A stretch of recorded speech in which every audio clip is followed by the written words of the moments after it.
Phone tapping కేసులో SIT విచారణను ఉద్దేశించి హాట్ కామెంట్స్ చేశారు ఎంపీ రఘునందన్ రావు. సిట్ కాస్త కాంగ్రెస్ ఇన్వెస్టిగేషన్ టీమ్గా మారిందని విమర్శించారు. అన్ని వేళ్లు ఒకరి వైపే చూపిస్తుంటే ఆయన్ను అరెస్టు చేయకుండా మిగతా అందరికీ నోటీసులు ఇస్తున్నారని ఫైర్ అయ్యారు. సిట్ విచారణ టీవీ సీరియల్ మాదిరిగా నడుస్తోందన్న రఘునందన్ ఎన్నికలు వచ్చినప్పుడే కాంగ్రెస్ ప్రభుత్వానికి ఫోన్ ట్యాపింగ్ కేసు గుర్తుకు వస్తోందని ఆరోపించారు. అట్లా సిట్ ముఖ్యమంత్రి వచ్చినప్పటి నుంచి మొదలుపెట్టింది ఇన్వెస్టిగేషన్. ఒకటో సిట్ అయిపోయింది, రెండో సిట్ వచ్చింది.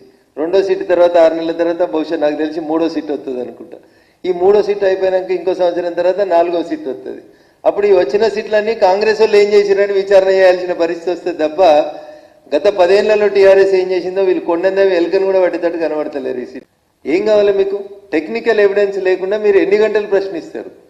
ఎవరి ఫోన్ నెంబర్కి వెళ్ళి ఎవరి ఫోన్ నెంబర్కి పోయింది కాలం మీ దగ్గర ఉంది.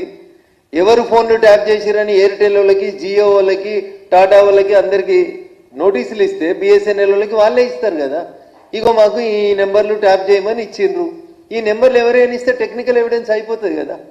ఆయా కంపెనీల సీఈఓలను పిలిచి వాళ్ళకు వచ్చిన లెటర్లని, మెయిల్లని తీసుకుంటే that will become a technical evidence. ఓ రోజు రఘునందన్ రావుని పిలిచిరు, ఓ రోజు నవీన్ రావుని పిలిచిరు, ఓ రోజు కొండలరెడ్డిని పిలిచిరు, ఓ రోజు రేవంత్ రెడ్డి అన్నని పిలిచిరు, ఓ రోజు రేవంత్ రెడ్డి డ్రైవర్ని పిలిచిరు. ఏందన్నా ఇదంతా? పిసిసి ప్రెసిడెంట్ గారు రేవంత్ రెడ్డి గారు చెప్పలేదా నా ఫోన్లు ట్యాప్ అయినాయని? అదే రేవంత్ రెడ్డి ముఖ్యమంత్రి అయిన తర్వాత మొన్న మధ్యలో మీడియా మిత్రులు అడిగితే చెప్తాడు, నా ఫోన్ ట్యాప్ అయితే నన్ను కూడా వెళ్తురు కదా.